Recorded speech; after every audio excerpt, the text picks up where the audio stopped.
De retour dans Success Stories, le magazine de l'N24 qui valorise et analyse les startups scale-up qui cartonnent en Belgique. Mais il y a aussi une partie où, quand on parle de Success Stories, on parle aussi des clés du succès. Et là, on a des experts pour répondre à des questions bien spécifiques. Alors, on l'a vu tout à l'heure, on a parlé d'une boîte qui s'appelait Skyforce. La force là-bas, c'était la force de vente.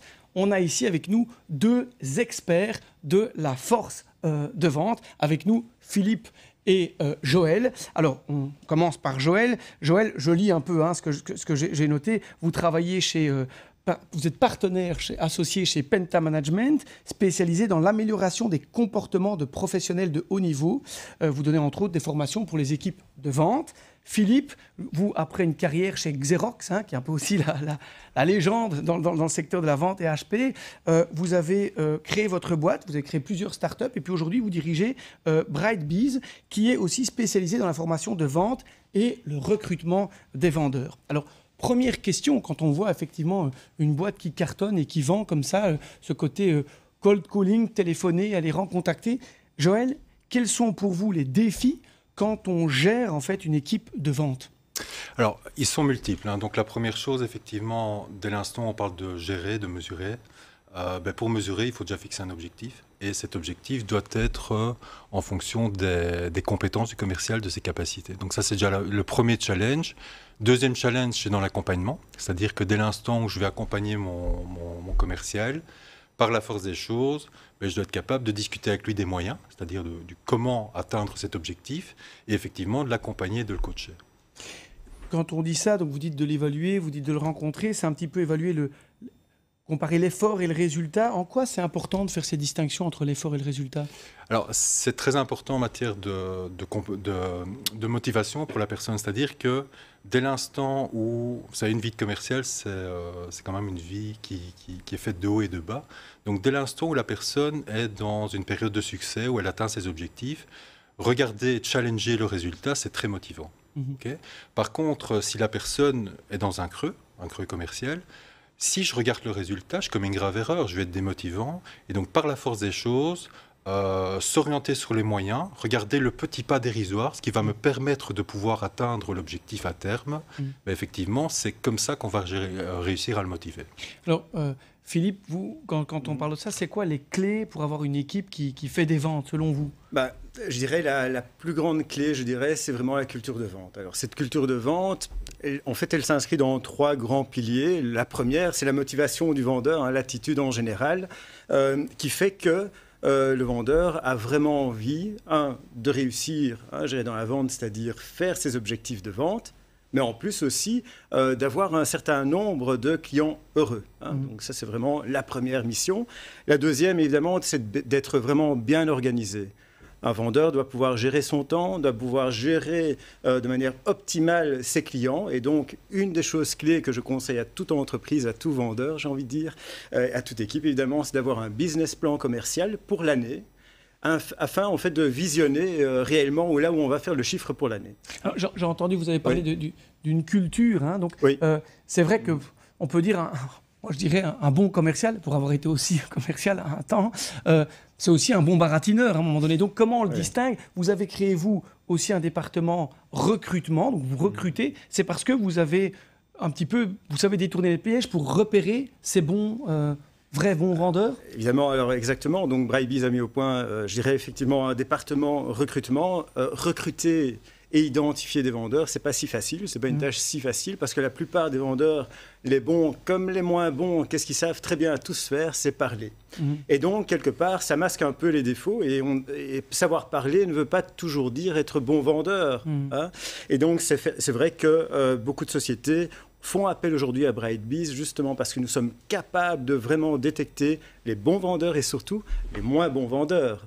Et d'ailleurs, aussi en plus, ça c'est quelque chose qu'on fait, c'est donner une formation de vente à chaque vendeur qu'on recrute. Et ainsi, ça augmente, j'ai envie de dire, les potentiels résultats, je dirais, de chaque personne recrutée. Alors, j'ai envie de dire, quand on est dans une vente, on va dire assez parler. Je reprends encore un point, c'est de dire, Joël, une des premières étapes, évidemment, dans la vente, qui n'est pas toujours évidente, c'est la prospection. C'est-à-dire qu'à partir du moment où on a une équipe, il faut que cette personne puisse prospecter. Comment vous aiguillez vos clients dans ce domaine? Comment vous les éduquez à bien prospecter, entre guillemets, dans vos formations par rapport au comportement? Alors, c'est une excellente question. Donc, la première chose qu'on va faire pour aiguiller le commercial, donc, c'est de pouvoir l'aider à affiner une stratégie. Quand on parle de stratégie, c'est comment approcher mon marché, qui va être ma cible. Et donc, on va l'aider quelque part à faire son crible et à pouvoir trouver les sources, trouver les niveaux de contact, donc des personnes qui vont être intéressantes, entre guillemets. Le deuxième aspect, alors évidemment, bien souvent, le rendez-vous est quelque chose d'important. Donc, on va aider la personne à prospecter par téléphone avec un principe, c'est de ne pas faire alors, on parlait de baratin tout à l'heure avec Philippe, de ne pas faire sa vente par téléphone, mais d'avoir bien en tête que l'objectif d'un appel téléphonique, c'est de prendre le rendez-vous. Et ensuite, effectivement, de pouvoir, nous, on va aider la personne, on va aider chaque commercial, dans le cadre de nos formations, à écrire un script, à rédiger un script qui va effectivement permettre d'augmenter les chances d'obtenir ce rendez-vous. Donc, dans ce qu'on disait tout à l'heure avec Philippe, il y avait l'idée de rigueur aussi. Donc, l'idée, c'est de dire, le vendeur, à un moment donné, il doit avoir cette rigueur de téléphoner, raconter le bon script et pas n'importe quoi, et donc de pouvoir suivre ça. Et ça, c'est ce que vous expliquez à la fois aux vendeurs, mais à la fois à leur manager. Philippe, vous, quand vous rencontrez quelqu'un pour la prospection, si je devais vous demander, votre clé pour la prospection, c'est quoi? Alors, nous, on a une formule magique, j'ai envie de dire, chez Brightbees, c'est Q fois Q est égal à R. C'est-à-dire? Alors, effectivement, c'est la qualité fois la quantité qui donne le résultat. Alors, la qualité, c'est quoi? C'est les prospects, la fameuse liste. Et parmi les prospects, il y a des bons prospects, mais aussi des moins bons prospects. Donc, c'est un peu aléatoire, je dirais. Il y a aussi l'aspect qualité, évidemment, des interactions qu'on fait avec, je dirais, les prospects et les clients.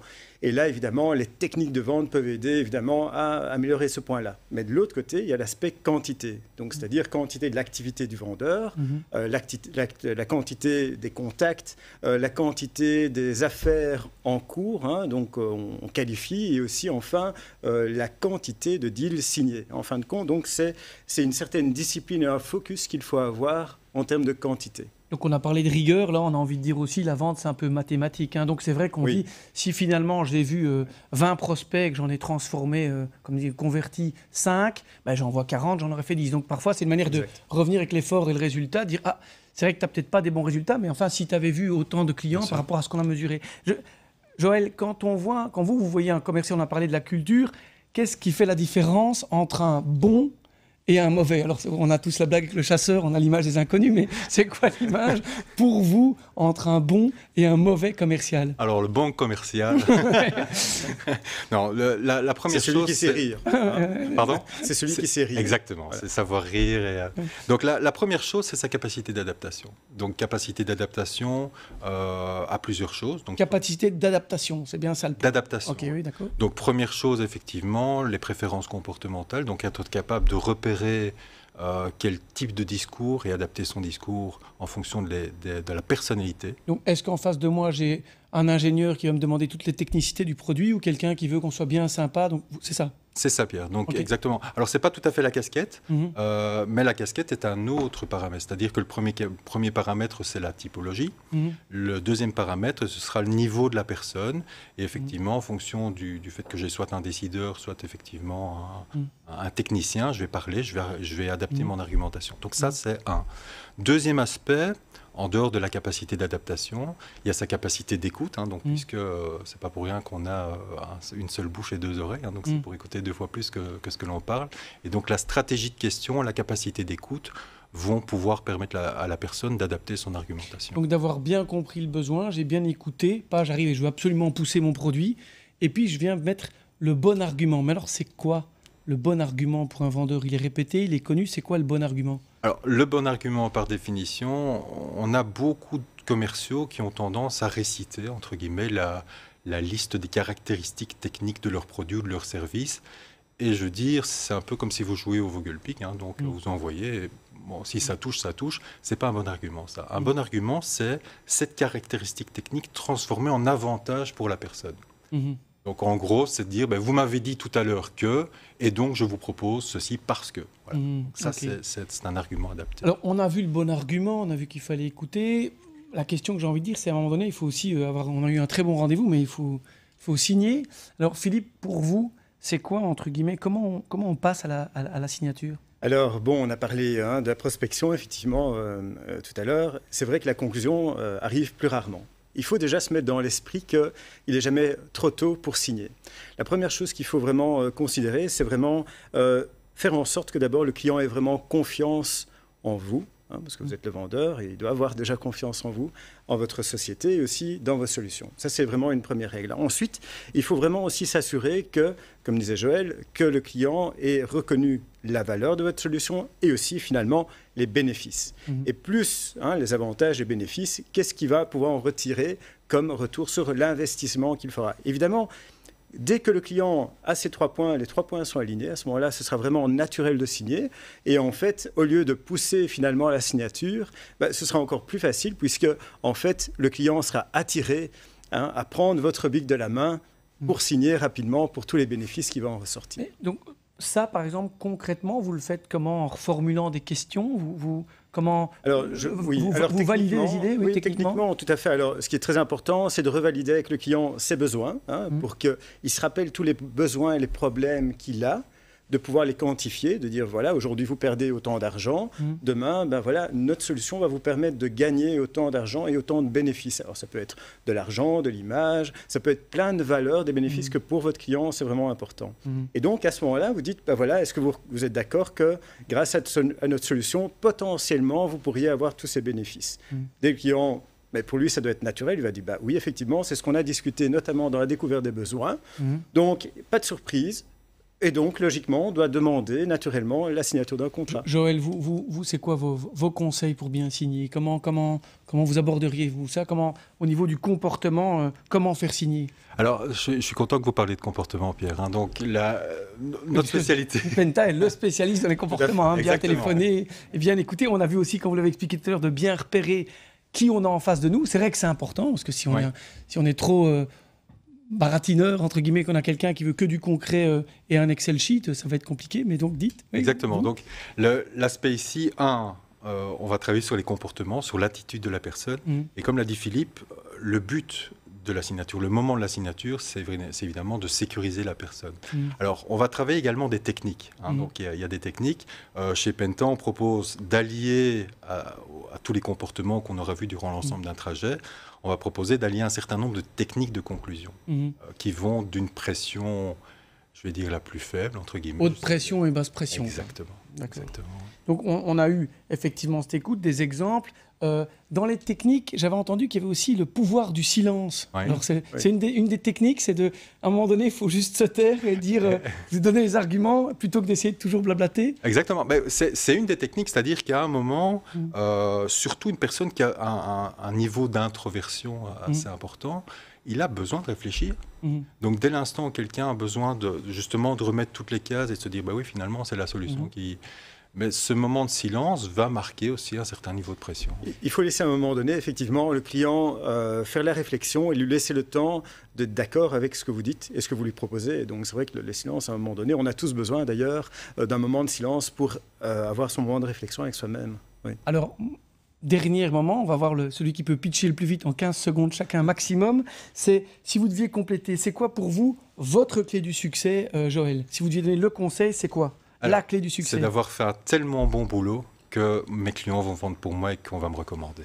Recommandation active. Et pour vous, Philippe, c'est quoi ? Pour moi, c'est un mélange entre les techniques, le relationnel, vraiment challenger aussi le client avec des idées nouvelles pour que vraiment il y ait cette relation de confiance et vraiment arriver à un win-win vraiment sincère entre ce que vous offrez vers vos clients et vous, votre société, parce qu'on est là pour faire du commerce. Parfait. Et bien sur ces mots, on lance la page de pub et on se retrouve effectivement après pour un autre défi, non pas vendre via la force de vente, mais vendre en ligne.